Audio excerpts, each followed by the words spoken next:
It was a nice, quiet atmosphere this Saturday afternoon on the Vendée Globe Marina pontoon. Kirsten working on her boat with Stefan, Michael Guggenberger's manager, and Rob. Abhilash bringing food to his boat, Michael enjoying his arrival. The Land, he just arrived yesterday. It's still a bit in space, a bit somewhere in that sea and somewhere here. Don and Jane speaking with everyone, listening a lot. All the GGR family in the sunset afternoon here, so it was for me the best way to ask Michael how is to be back home. Hello, Michael. Hello, Aida. You are back in Les Sables d'Olonne since yesterday. I know you had a lot of interview already. People ask you everything about your race, and you already answered yesterday about your race. I would more try to understand how you managed, because you had experience, but not so much. How did you manage when it was so tough in the water, when it was so long, so tough, to don't stop? Because I presume the idea came into the mind of someone, even if you want to achieve your dream, it's still so hard. Yeah. Well, it's a lot of thoughts about giving up.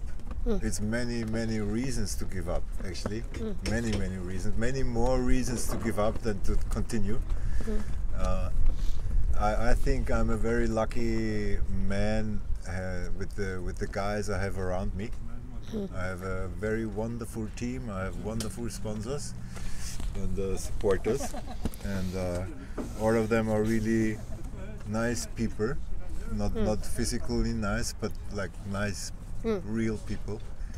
And I always had the feeling that I could actually break up and go home and not finishing, and I would never have any issue with one of these guys, because they would all understand, you know. But that was actually giving me the feeling that it's not me, or not only me I'm doing it for, it's also for them, or we do it together. And yeah, it's nice, because on the one side I never had the pressure to continue. It was my decision to continue, but I had a lot of good reasons to continue for all the happy people being happy with me afterwards.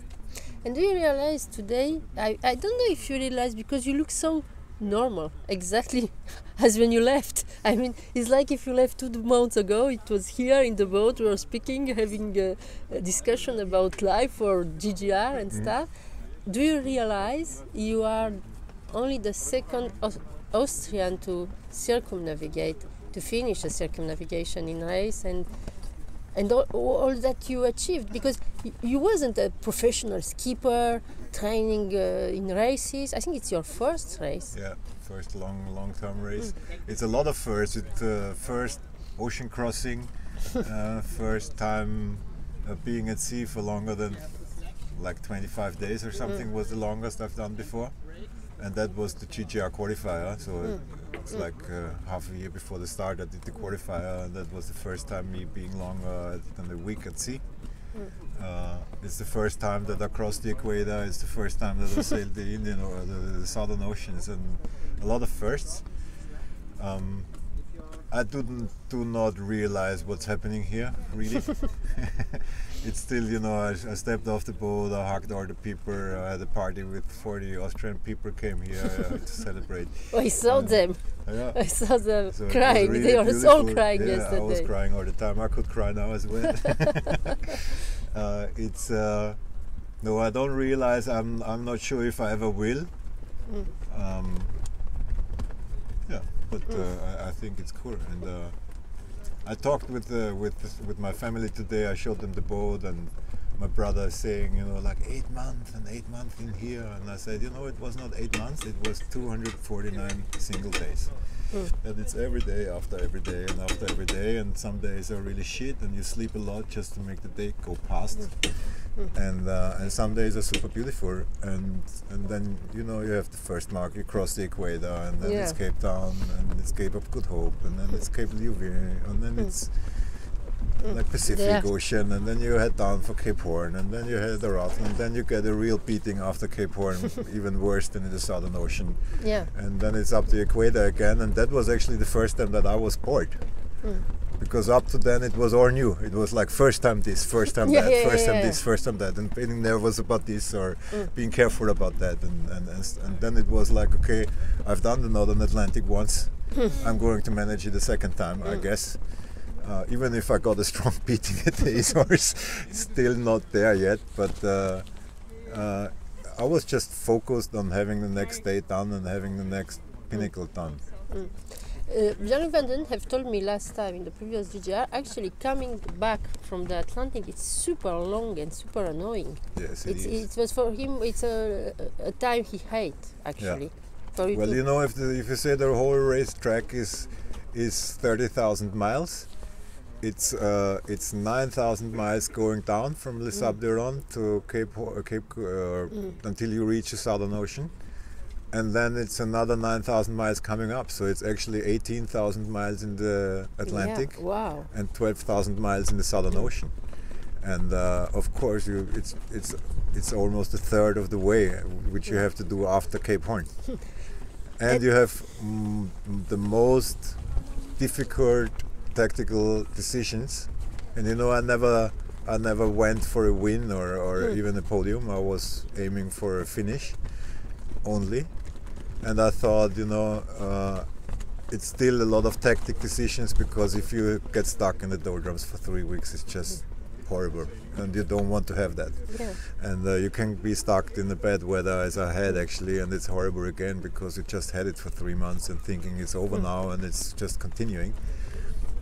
So it's a hard stretch coming up, yeah. But again, I was like, you know, tomorrow is day 100, I don't know what, off. I don't know what, and I do not care. So this was like for this. you the thing. Who, for example, I don't know, when you see the Southern Ocean first time, I presume you are a bit scared. Every sailor is a bit scared around Cape Horn, even if the weather is good, because you know these seas are very dangerous. Yeah. And you didn't think about that. You was just one step one day after another one. Yeah. And of course, you know, you come into the Southern Ocean, you expect high seas, you expect big wind speeds, and then you prepare for that. Because it's different sailing when you sail in the Atlantic and you use your spinnaker a lot and stuff like that. You pack that all the way in the Southern Ocean. You don't need that. I actually sailed the Southern Ocean never having my full main up. You know, it's always one reef, because you always have those 25, 30 knots, or many times of it. Yeah, it's kind of like you prepare for that next stretch, and get your tactics. And get your how you do it, you know. I never kicked my boat up to 100%, and that makes me not being the fastest racer, of course. But I thought, you know, I do not have the skills. I'm not the racer Simon is, you know. Simon can put his boat up to 105% and sail it for 3 months, and he has no trouble with it. I couldn't stand that for a day. But Michael, maybe this is one of the reasons I was thinking during your race. One of the reasons of your successful race is maybe because you try to don't push too hard the boat, and also you had such a good preparation of your boat. You knew it so well because you fix it inside everything by yourself with your hands. So and you sailed a lot here around in the Bay of Biscay, I remember last year. So maybe this is your preparation who helped you to be so successful at the end. Sure. It is. I've seen all these people dropping off out of the race, and many because so many favorites was great, absolutely great sailors. It just. But then it's, you know, one screw doesn't hold, and you're fucked. It's if it's the wrong screw, it always depends on which screw it is. Yeah. But if you take PRP, for example, it's a known issue. Yeah. And it kicked them off the race. And I don't want to blame anybody here. It's all professional people, and it just can happen because, you know, even if I mounted with the way I did it, and I say again and again, I mount my hydro wind steering, which you could do in 3 hours. It took me 3 days. And then I had this crash with the jet ski. I don't know if you remember. Oh, yes, I remember. I took it down again and put it up again because I thought, you know, I don't see a damage, but there was a hard hit and you don't know. And I just go for safety and spend another 2,000 on new parts and get the thing off and get the thing on again. Another 2 days of work. I didn't know, and that's why I did it very carefully and very slow to not miss anything. And I'm a lucky man, I tell you. It's of course, it is like that. It's of course well preparations. I prepared myself mentally and the boat. In the end, there can be situations the boat can't stand, and then that's it. So it's a matter of good preparation and being careful and sailing defensive. You have your biggest fan taking a picture. So it's about sailing defensive and having good preparation, but it's a bit of luck as well. You know, I had 2 knockdowns, Kirsten had none, and she had probably some wilder weather than I had. And she still says, you know, it's skills, of course, but it's luck as well. You can be the most skillful sailor like Jean-Luc, and you do a little mistake. Jean-Luc told me that it was his mistake a bit. He reacted too late, he said to me. But still, it's a little mistake he did, and he almost lost his boat or his rigging, anyways, on the way down to Horn. So I think it's a mix of all this. You have to be well prepared. No good preparations, you won't do it. You have to be prepared mentally well. Without that, you won't do it probably. And then you need to have the luck as well, because without the luck, you won't do it as well.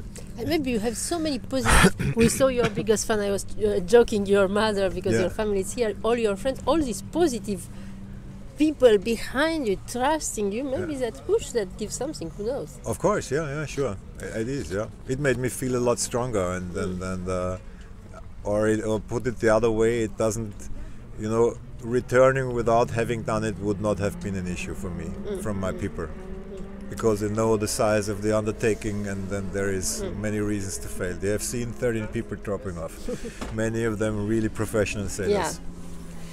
Do you know what's next now? Well, yes, I do know. I have plenty of good ideas, and I made some good connections on the way to the race. I won't talk much about it. Okay, it's too early. It's too early, and there is ideas, but it's going to be something with boats and sailing. Necessarily. Well, you know, I do have this documentary team with me. Exactly. Yeah. The documentary is for the next year, right? As we lack a bit of money at the moment, we have no date of release. It should be out this year. Okay. She plans this year already. Yeah. Okay, cool. Or she wants to finish the editing this year. It's a bit of noise because of the Vendée Var. It's a big race.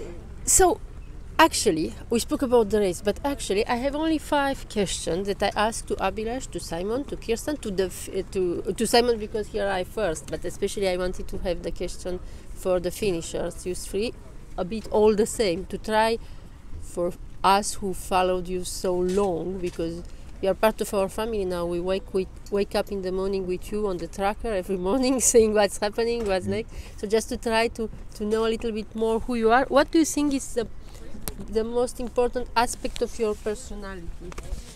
I would say, if it's one word, it's curiosity. I want to know. The qualities you value in a man. Sorry for my English again. What is the qualities value for you in a man? In a man, in the sense of male, or in a man? In a sense of male for the moment. Yeah. Qualities of a male. Yeah, in a man like this man who are working on Kirsten boat there. Well, I think it's for male and female, and I think it's being open-minded, open-hearted, and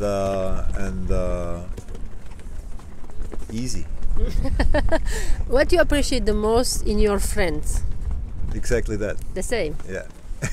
Okay. And I'll tell you what, we had big discussions in the last days, because we were in a group, and there is a big variety of characters, and there is some, let's say, friction points again and again, but we all know each other 30 years, and we still like each other, and we're about 30 people, and it's really from the from the lawyer on the one side to the fully freaked out photographer on the other side, and because we are open-minded and we can talk to each other, we still love each other. What is your mind fault? My mind fault? I can easily get a bit into negative thinking when things don't run like I wish them to run. What is your favorite occupation? Not in the boat, but now, in the real life. It's hard. It's hard to say. I would say actually the variety of things make it beautiful for me. What is your idea of happiness? Oh, my idea of happiness is being relaxed, having a good goal to aim for, and do that with full passion, and share that with your friends and family and with friends. I say friends only because family is friends. If not yourself, who would you like to be? Oh, stupid or not stupid question, but I hard know question. they are all the same. You need to, you can skip. You can say I want to be myself. I have to think about it a little if I can make up an answer. Probably Fuzzy the Bear from the Muppet Show. Ah, okay. You see, it's not a stupid question because its answer is very cool. We can skip some. You Some can go for it. question. I like it. How would you like to die? How I like to die? Late. And with my loved ones, I would say. I don't know, I remember my grandmother dying, and she actually invited everybody for a short talkie the week before she died. And it was... So, okay. Oh, it's working now. Okay. Do you have a hero in sailing? Two last questions. Do you have a hero in sailing or an inspirational person? Well, my hero still is a bit Jean-Luc. Oh, really? Yeah. I think the way he done the job was really beautiful. Sailing like that constant speed. So from technical terms, of course, he's one of the very best. And he's got a lovely personality, and I like the combination of being a hero but a human being. Ah. You know, I met him in Pambeuf, being the crazy guy from landlocked Austria preparing for the Golden Globe race, and he came always forward with a very open mind and taking me serious. And that's a thing you should not, or you cannot expect of a guy who has like sailed 8 times around the world and won the last race and is like the hero of everybody. And it was never the feeling that, you know, it was always you talk to him like with any other guy. I like it. You know what? I will not ask the other question. This is a good conclusion. Okay. Because maybe it's something you will do with young people who will come on board with you, because I think you are still giving sailing lessons, right? Yeah. And that's about it, you know. It's that's my way of living anyways, not only as a trainer, you know. You meet people, they know something, and I know something that people don't know, and making some I don't know, information exchange on the same level, let's call that. I don't want to make people bad because they don't know and I do. And that's what you feel a lot with people, in especially instructors, that they need to be they need to get shown every day that they're the best. I know how good I am or how bad I am. I know I have my good and my bad parts. I don't need to show that to other people. I want to be with them on one level and have a good time. And they learn something and I can learn something from them. What can I wish you for the next month? I don't know, try it. You know what? I will wish you far winds in your new life after the GGR, because I'm sure it will be the same but a bit different. It is going to be very much different, I tell you. It's already like that. Keep how you are, Michael. Thank you very much.